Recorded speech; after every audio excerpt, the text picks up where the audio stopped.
Hello, everyone, and welcome to Talking to Introverts. I'm Denise Oliver, and my co-host and co-introvert and co-collaborator is Hello, I'm Sami Blackford. Miss Sami Blackford. Hi, today we are coming to you to talk about more talking about living by the moon, this cyclical idea of living, and how by nature, naturally, we are cyclical creatures. We are part of this planet, even though we often forget that. I don't know why we do. I don't know what that is. But Sami, give us your ideas on this, or some of them. Um, so as we record this, I'm looking out my window and it's windy and raining and pretty grey. And, we're in August and this does not make sense to me.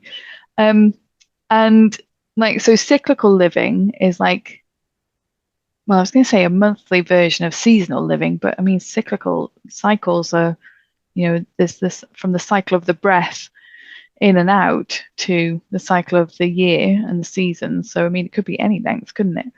Um, so for me, the whole seasonal living throughout the year is living in tune with what each season brings, which I have to say, whether you believe it or not, climate change is screwing with. Because, like I said, it's pretty horrible weather right now. And it's meant to be the height of summer. So this makes like we're both sat here with our hoodies on. And it makes me want to, sit by the fire and not do an awful lot, like we would do in autumn when days are shorter and all of that kind of thing. Whereas, this time of year, summer, always makes me think of like children's summer holidays when they're out from like first light until, dusk playing, and whether that's on the beach or wherever. That's certainly how I spent my summers when I was little. So cyclical living, whether it's the seasons of the year or whether it's the phases of the moon or the phases of your menstrual cycle, is about connecting with the energy of each phase or each season. And this can, like, as women, we're innately cyclical beings. We have the menstrual cycle. We're more connected with the lunar cycle than men perhaps are. And what I found, having worked with this model for myself for many years now, is it just brings so much more ease into life and business. I mean, we've talked about business by the moon in a previous episode. Yeah, it just brings so much more ease instead of battling against the energies that's present in any one week, let's say, if we're talking about a monthly cycle, and trying to be something else. Instead, I just arrange my diary, whether that's my work diary or my personal diary, around what I know the energy is going to be at that time instead. Yeah. Going back a few years now, when you did your House of Vesta red tent, I've told this story before, and I keep telling it. Is that I didn't think that I had any form of cycle anymore because I'd gone through the menopause at quite an early age. But actually attending your House of Vesta, being around other women, and you did it on a new moon where we were going to be setting intentions for the new month, the new moon cycle, I was just so grumpy every single time. And every time I turn up, I'd have this little voice in my head, the back of my head going, what is wrong with you? Why are you like this? You like going to things like this where it's about women coming together and sharing and etc., etc. But I would be the grumpy guts in the corner, not wanting to say anything. And then started to recognize how at virtually every new moon, that's how I was. I wanted to be left alone. I had no energy. Didn't want to speak to anyone. I wanted to be asleep in the afternoons. And it's only for like 2 or 3 days, and usually in the build up to the new moon. And once we'd hit the day of the new moon, I'd wake up the next day like nothing had happened. Like I wasn't grumpy, like I didn't feel as though I just couldn't think straight. I couldn't drag myself around appropriately, and it would be the time when I'd want to stuff my face full of carbs in order to get the energy. That wasn't going to work because it was just an influence of the actual nature that we're part of. Just one of those things that once I'd recognized it, when you see something, you hear something, you can't not see or hear it anymore. And it's just stayed with me. And now in my diary, I make sure that the day of the new moon, I block off. I might be all right and I might be able to do things, but more often than not, this heaviness comes over me and I don't have the energy to do anything. And it's just like, the moon's dark. Why don't I just live a much quieter day around that time? So I do now. I used to think it was very strange. I think, I'm just being really weird. But no, I don't think it's just me. And I think like somebody listening to this might think, oh God, it's just the moon. What, don't be so ridiculous. But if you think about the effect that the moon has on the earth, on our oceans, it controls the tides and all of that. I mean, the moon has a strong pull, obviously. If it can control the vast bodies of our oceans, then, it's got something to it, hasn't it? And then the human body, so much water, is it 70%, something like that, water, and women have the additional water in inverted commas element of like the womb and like, the blood cycle and all of that kind of stuff. I mean, how it's naive to think that it wouldn't have an effect on us, surely, isn't it? Isn't it? Yeah. And I do get that perhaps there are some people who may never have made the connection. Yeah. I think that's what it might be. Something you said earlier was that men don't have the cycle, but I would just say in the same way, men are influenced by the moon's energy. They may just not realize that they are. So at the full moon, the word lunatic and lunacy comes from the full moon. That lunar thing in the sky is having an effect on us, and it's due to its position between where the sun is and where the earth is. And when that happens, everybody gets affected because of the positive charge that's out there in the atmosphere, in the ionosphere, which is 75 miles above the earth. And it used to be that you could do a degree in ionospherics at university. I'm not sure if that's still a thing. Probably. I don't see why it wouldn't be. And for those of us who are old enough, the ionosphere, when we used to have a long wave radio, anybody out there remember that? Well, that's where the ionosphere was, where the long waves were bounced to and back again to cover the planet. And that's how we got our long wave radio at that time. Now it's all digital. God knows where it comes from. I haven't got a clue. But yeah, that's what we had.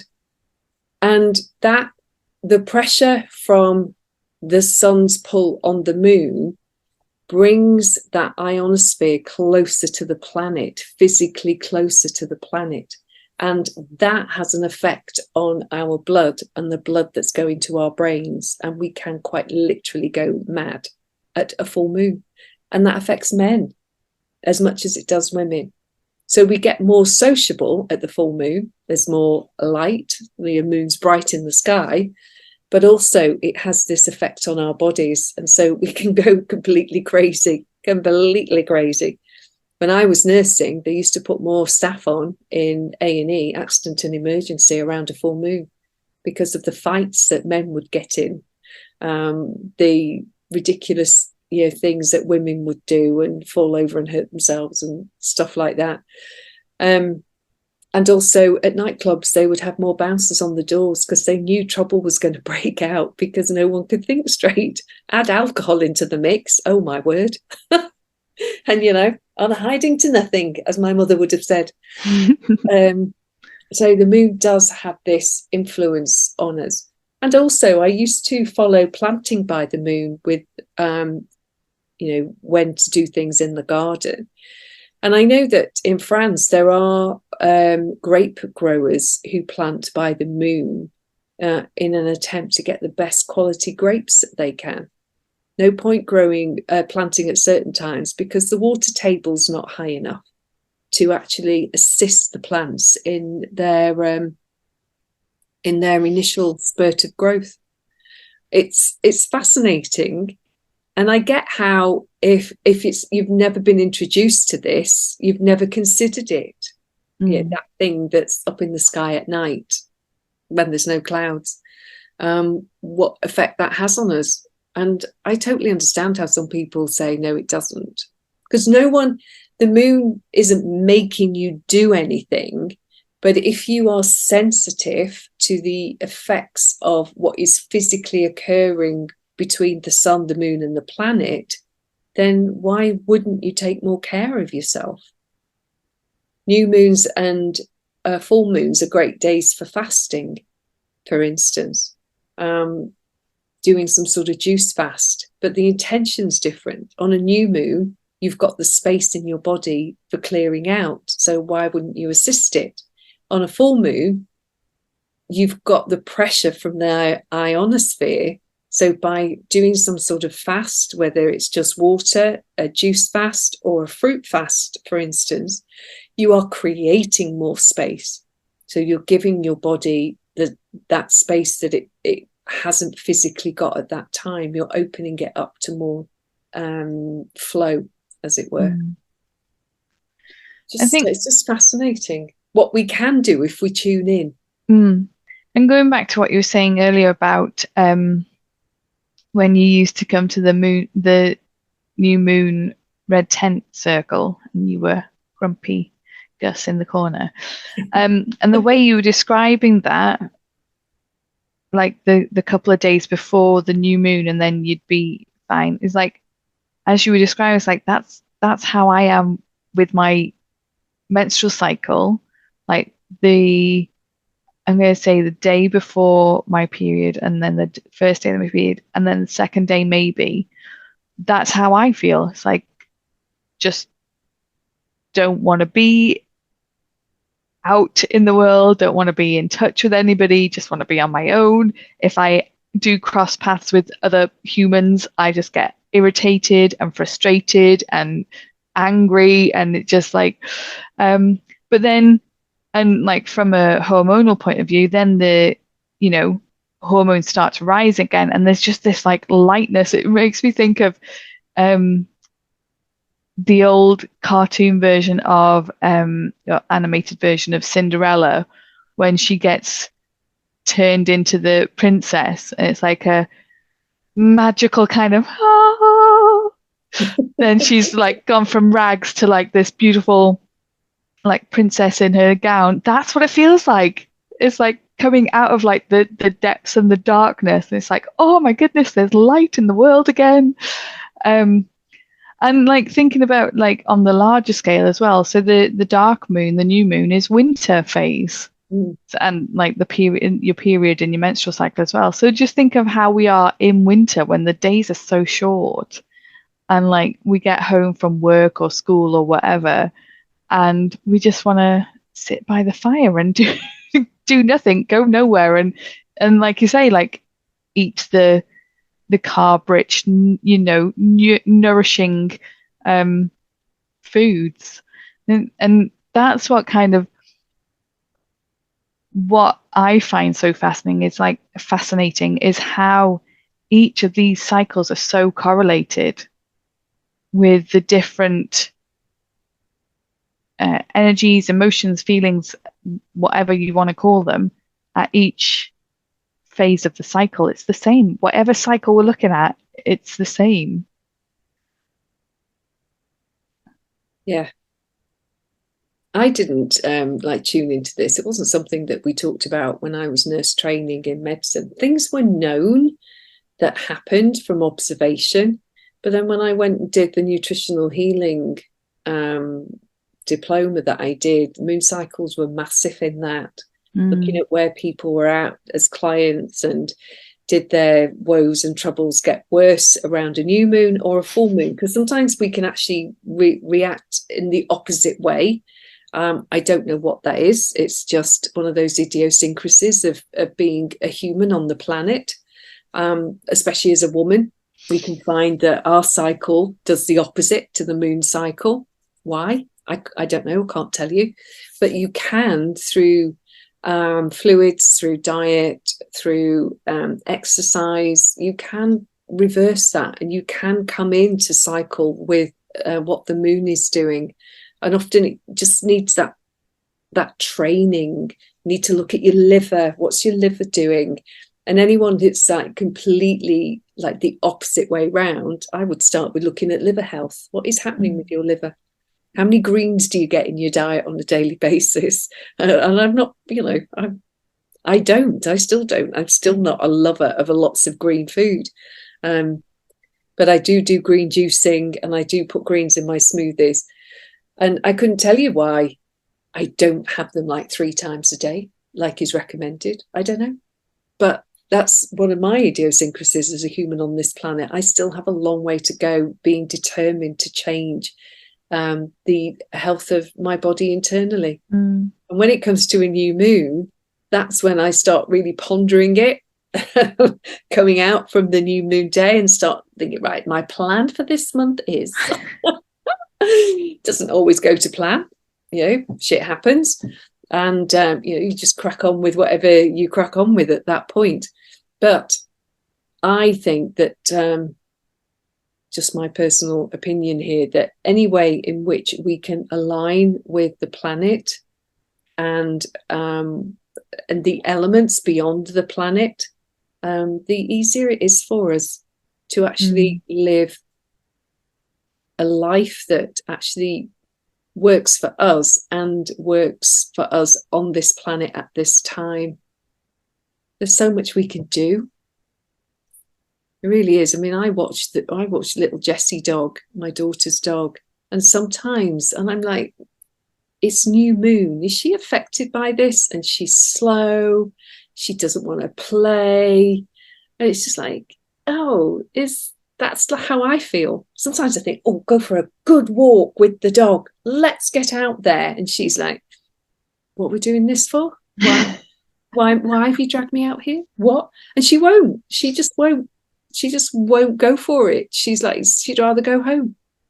And then you go through the cycle, and suddenly she's everybody's friend, and she wants to be out, and she's like in the garden chasing everything and anything. And it's like, it's so interesting that we think that we don't have to be like that. But it's not true, people. Not true. Yeah, and I think one of a huge disservice that the 9 to 5 work day, Monday to Friday work week has done is like it has lost track of that cyclical living. And that's what I like about, and we're both in quite a privileged position that we have our own businesses. We can arrange our diaries as we find beneficial for us. To an extent, other times, things happen and all of that kind of stuff. But I think I have been so much more, like I was saying at the beginning, so much more easeful in life and in business since introducing this more cyclical living on a monthly basis, whether that's by the moon cycle or my own cycle, than I ever had when I was in, employed work, where you had to be like on the same level day in, day out of like level of productivity, of like chirpiness, shall we say. Because I did a lot of work in hospitality, so in like restaurants and bars and things like that. And you have to be, the approachable member of staff who's like always smiling, and it's like on the first day of your period, it's not always easy. I can tell you. Yeah, not so much, not so chipper, are you really? No, I can remember in nursing just like heading into the sluice to have a good cry, not really knowing what I was crying about, but it was just that's what happened. And then other times being the life and soul of the party. And it's just, I think as women, we have, it's almost, I don't want to class all men as like this, but we've spoken to in quite a derogatory way. If we know that our cycle is such that it can impinge on our work level of work, on our level of wanting to actually converse and communicate with someone. And we're not like that all the time. It is a cyclical thing. I remember, like, going back to what you're saying about like women's hormones in inverted commas. Yeah. And I remember I was working behind a bar one night, and this guy was in and like being really, I can't think of the word, but like not being pleasant in any way. Like thought he was being charming, but really was not. And I was just like not having it, like not interested at all. So he's like, "Oh, what's the matter with you? You're so grumpy. Is it like that time of the month?" And I honestly, it wasn't, but like he got told, he got a dressing down. It's like, why is it that men, if a woman's not interested, it must be her hormones. It's not that he's a complete so and so and like demonstrating that clearly. But you're right. Like women's hormones are just like, it's kind of like a brush off, isn't it? It's like, oh, you're just hormonal. Yeah. And it's also, I can't think of what a phrase or the right word is. We know what's going on for us and we try to pretend it's not. And the more we try to pretend it's not and try to stay on an even keel, the harder it gets. When in actual fact, perhaps say in a workspace, if there was like a traffic light system, like red, stop, don't come anywhere near me, amber, I'm okay today. Green, okay, let's go for it, people.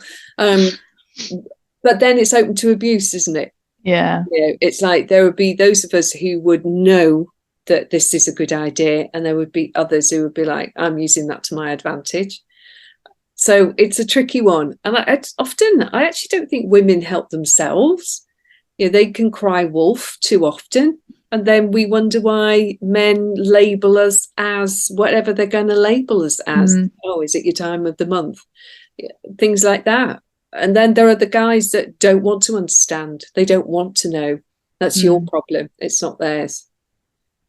If only we could be a little more compassionate with ourselves to start with, and then with each other, life might be more ease-filled. But then you've got to start by having information and an understanding of how nature affects us, because we are part of it. Yeah. I'm currently reading a very good book called In the Flow without a W on the end, by Alyssa Vitti. Again, no sponsor of this this episode. And she's the founder of Flow Living. So again, FLO Living. And very much about helping women to bring more, I'm going to use the word balance, back into their hormonal health. And balance as in not completely equilibrium, but, the fluctuating balance that we have throughout the month. And this is her second book, and it's about this cyclical living and living in tune with your cycle. And what I found interesting, because a lot of the material within that book, like I've already been doing, like how I do my business and how I do like my recreational living, shall we say. What I found interesting is the foods, and it kind of goes back to what you were saying earlier about the good times to fast within the moon cycle and stuff. So she talks about how to support, and again, this is from the women's menstrual cycle, cyclical living, how to support your body and your hormones at the different phases of the cycle through food. And I think that's something we forget, isn't it? Like, we can talk about cyclical living and living by the moon cycle and living by our menstrual cycle, but the biggest medicine, if you want to call it that, we have is the food we put in our bodies. And like, I know we've talked about this many times, Denise, like I have some issues with my menstrual cycle. And now I'm starting to experiment with the food at different phases and supplementation at different phases because, like I say, like, yes, green foods help such and such, but eating that amount of green foods in one day is, can be a challenge at times. And also, if we think, kind of going off on a tangent a little bit, like the food that's grown these days, the vegetables and fruit, are not as nutrient dense as they once were due to all sorts of other issues in the farming industry, but let's not get into that. So supplementation, I think, is quite important to support our diet. Again, as all the supplement labels say, cannot be used in place of a healthy diet, but to support it. And so that's my experiment going forward over the next couple of months, see how this kind of changes things. Yeah. I think there are women who lucky in inverted commas in that they seem to sail through life. That their periods aren't an issue, their cycle is never an issue. And having worked in family planning, sexual health as a nurse, there's no rhyme or reason to that. It's the person, it's genetics, it's epigenetics. They just appear to have it sorted. But those women can go through life with their periods being great, and then they get pregnant and suddenly it all goes to pot. Or they hit the perimenopause and they're like, I've never ever felt like this in my life. What the hell is going on with me? Why don't I feel like I used to? And my theory on that is because life was always okay and they just went from month to month to month. Oh, having my period again. Or they've been on contraception for a very long time, so they don't know what a natural cycle is. Suddenly, their bodies just go, you never gave us the resources. We've got nothing left.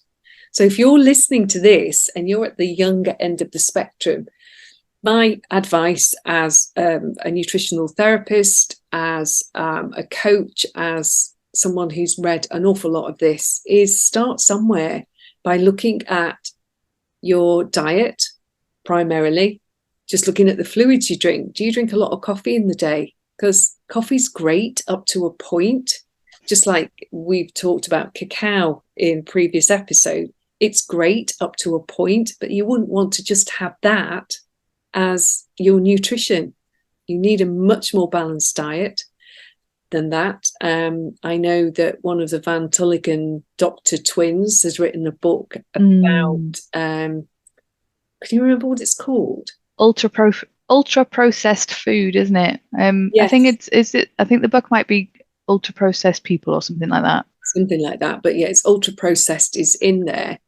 And it's just that we've grown up being used to everything ready-made, packaged, and so many of us have no idea how to take vegetables from whatever else we're going to add to them and create soups and meals that are nourishing, that actually work for us, let alone understand supplementation and what's required for the body and what's too much, waste of your money, and what's too little. Again, a waste of your money because you're not using it appropriately for you. Everybody is different. Everyone's an individual on this planet. We're very similar, but we're not the same. It's like saying all trees are the same and all need the same thing. Well, they're not, are they? All plants are plants. Are they? They aren't until you notice how how some of them, the shape they grow into, the flowers they produce, the time of year they produce their flowers or their berries, the insects that are drawn to them in different seasons. So it's like we're sort of brainwashed into this blanket theory of you don't need supplements. You can get it all from your food. Your liver's meant to detox your body, so you don't need to do any other detoxing. It's really not the case. We're all different, and we all need different things to support us at different times throughout life, not just every day, every week, every year, but throughout our whole lives. I could go on. I won't. Well, you've set me off now. Again. What you were saying then about, like, if any women in, younger women, and also any women who are, I'm going to say, in charge of, as in, parents to, or, have some sort of guardianish type role with younger women, like, share this knowledge, because I'm like very nearly 40 later this year, and like I'm now looking like ahead towards like perimenopause and then menopause.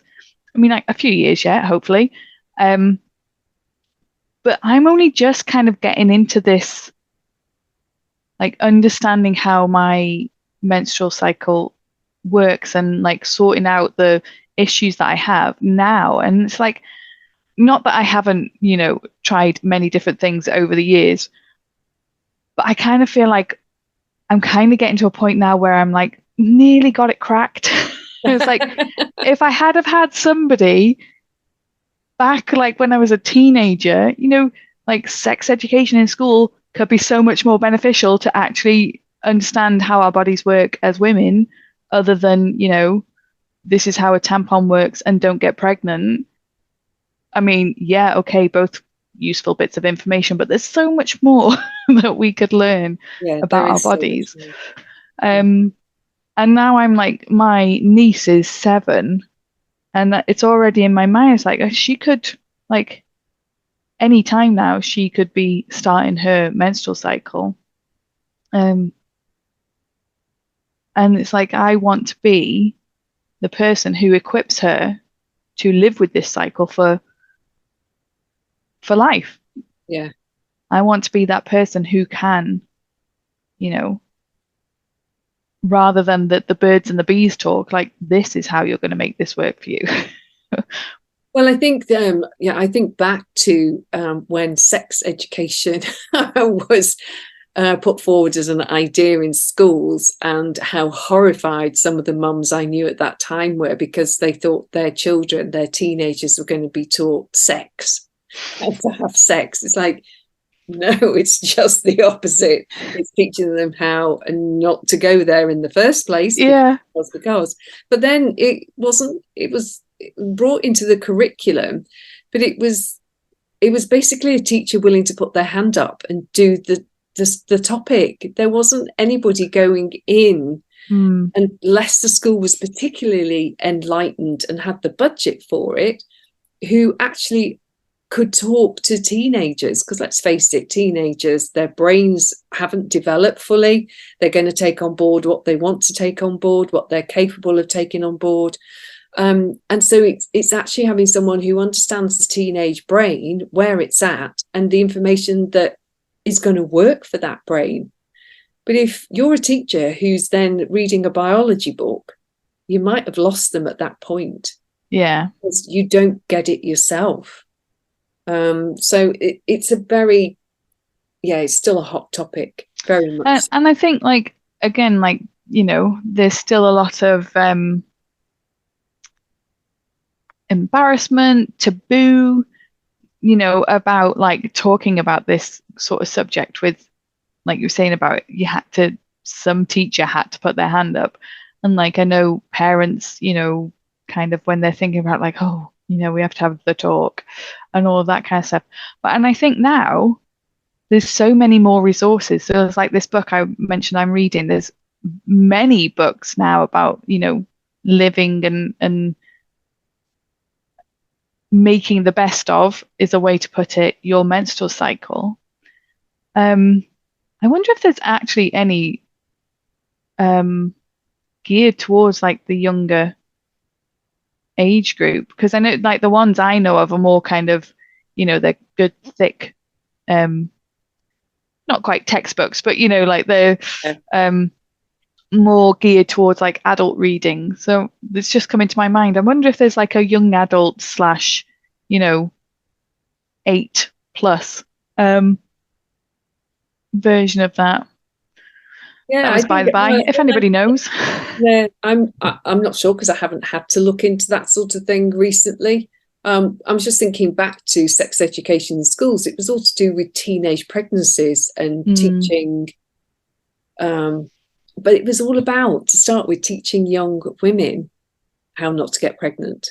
And then, thankfully, enlightened people went, hang on a minute, it takes two to make a pregnancy. What about the other half? The boys need to know about it too. Yeah. And having worked in sexual health years ago now, but having done that, there was this misconception that it was always the boys that were pushing for the sex. And actually, I found it was the opposite. It was the girls, because they're so much more emotionally mature. And even at 14, they were ready to explore their bodies, but they didn't understand how their bodies worked. They didn't have a clue. And the boys were definitely not ready at that time. I'm sure there would have been some who were, but they haven't got the brain capacity to follow through with what the consequences might be. It's just fooling around.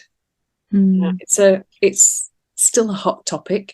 I have to say, because of what I did as my day-to-day work job, my daughter would come to me and go, Mum, what do you know about this? And I'd be like, oh, God. She was the one that came and asked me about her sex education and what to do and how do you get the pill and, so-and-so. Well, I think her and such are actually doing it, Mom. And I've said to both of them they need contraception, but where do they go for it? It's like my daughter was the one going round everyone just checking that they were okay. That they were taking precautions, which is funny. But I think because my husband and I are both medical, we've always been very, very upfront about bodies, what happens with bodies, the difference between men and women and why it's like that. So it's never been a big deal for us to talk about it. But I've had other mums and their kids come to the house and they've been shocked at the language we've used around bodies. But it was normal for us. That's what we did in our work jobs, and we brought that work home. It's like, no, I don't want you to be scared of your body or worried about it. You got a problem, come and talk to us. Well, who else are you going to go to if you don't think you can talk to your parent? You then get into huddles with other kids, other teenagers, other young people, and it's all then urban myths about how your body works. It all just gets made up and blown up out of all proportion. Just kept the emotion out of it and was very factual about it. So, yes, it's a hot topic. It really is. And I haven't got any sort of very, very like drilled down specific ideas on it. But going back to what you said about books, there's got to be stuff out there now, because this has been ongoing in schools for a long time now. So there's got to be stuff out there. I mean, I know there's those like how the body works type books out there, but I was wondering specifically about how your menstrual cycle works and how to support that and also let that support you. Work with it. Yeah. Whether that starts in schools, in the workplace, things like that.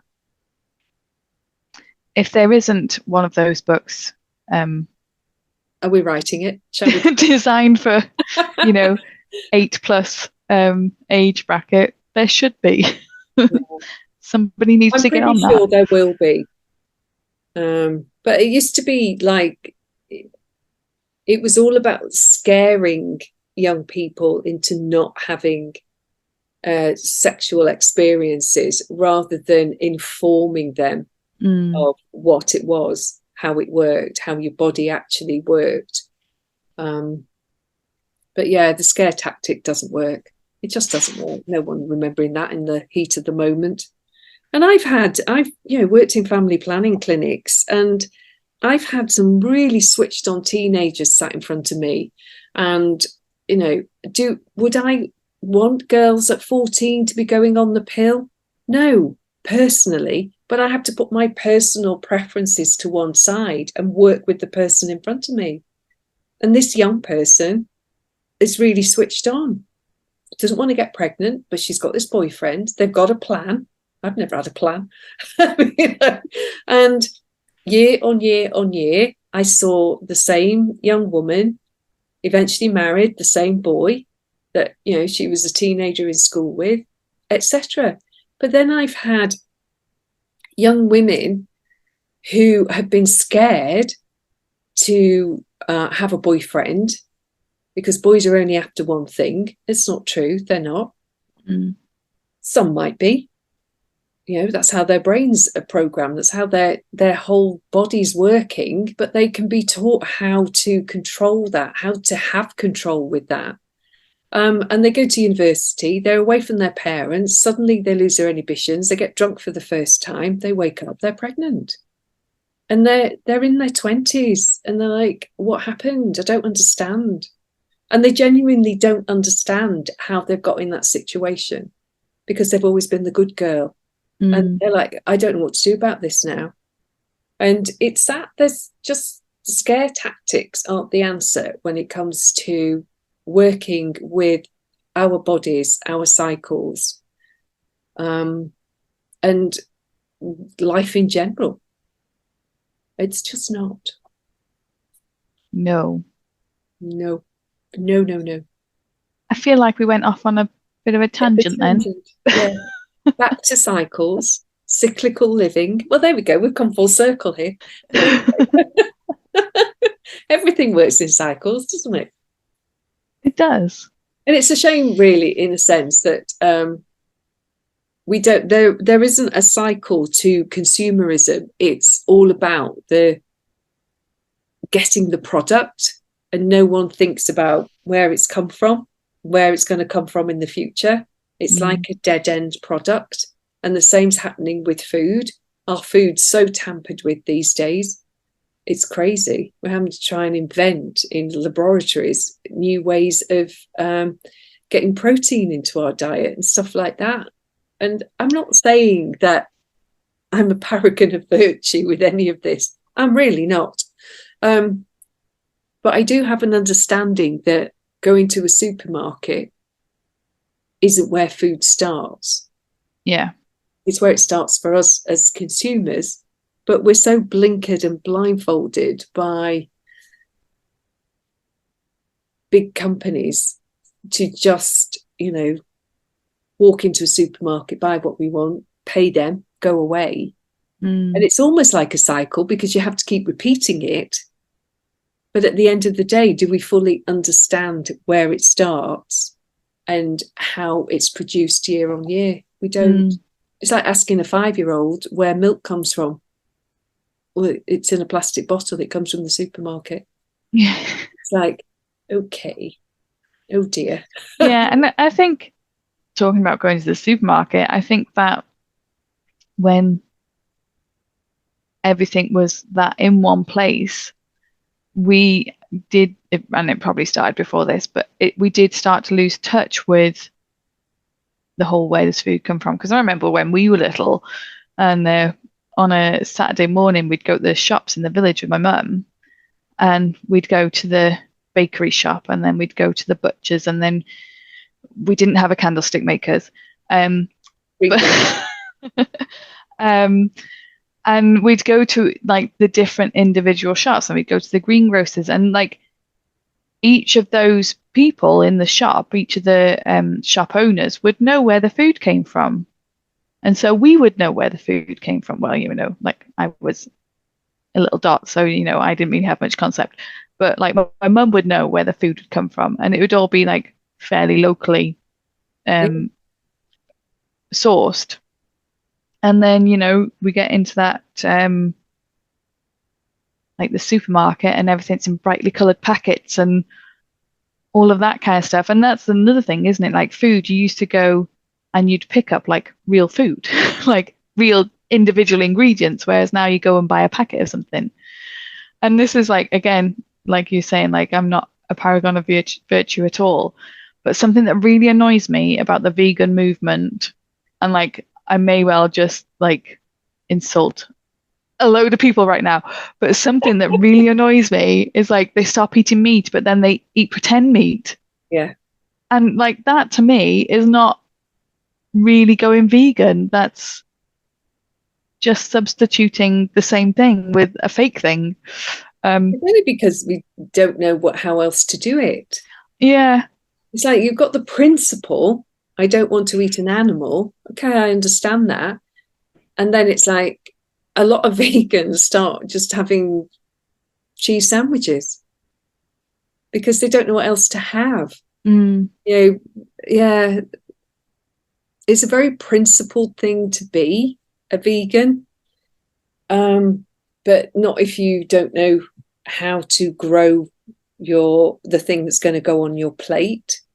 Not when you don't know how to, say, cook a curry from scratch. Easiest thing to do. I remember having a client and she's saying, I really don't understand how to have vegans around the same table as people who will eat meat, fish, chicken, eggs, all of that. And my advice was learn how to make a good vegan curry, a good vegan soup, and a good vegan stew. And then you can just add a slab of meat on the side to anything like that. But you get some really good vegan ways of preparing food under your belt, really good salads with great dressings. And you can add a piece of salmon, a piece of chicken. It's not difficult, but when you don't know where to start, it can be overwhelming. So I do get it, but I've had a lot of experience of trial and erroring a lot of different styles of diet, and some feel better than others. And I think going back to cyclical living, we're so used to having seeing specific fruits and veg in the supermarket all year round that should not be there. We shouldn't be able to get strawberries at Christmas. It just shouldn't happen. And they don't have the same energy and vitality that they do when it's their season. And that's something in this book I was saying that I was reading, when she talks about the different fruits and vegetables that can, and some grains and things as well, that can support you through the different phases of your cycle. Obviously, they're not always in season for us. I mean, she's based in America, which has different climates, so maybe fruits and vegetables have different longer seasons and whatever. But for me, that did it jarred quite a bit. It's like so that for me is like another experiment. It's like, how do I support my body and my hormones in the monthly cycle whilst also living in the seasonal cycle and the seasonal food cycle, which I'm just starting the experiment. I don't have the answer. Whether I ever will, who knows? I don't think it's about having a very solid answer. Keep it flexible, stay open to change, because your body will show you if you tune in. It just will, like the planet's showing us, isn't it, with fires raging around the world in places where they've never had them before, where they get landslides for what appears to be no apparent reason. Really? The planet will show us, your body will show you. And it's that looking at what's the message it's attempting to get across to you, and what are you going to do about that? Because your body's your responsibility at the end of the day, no one else's. Go and ask for information, get insight into what might work, what might help you. But at the end of the day, it is over to you, each one of us, to tune in to what's working and what isn't working for us. And we do get bombarded with stuff through social media, TV. I don't know if newspapers still exist. We don't get them anymore. Well, they do. I know they do. I see them in the supermarket. But what works for you?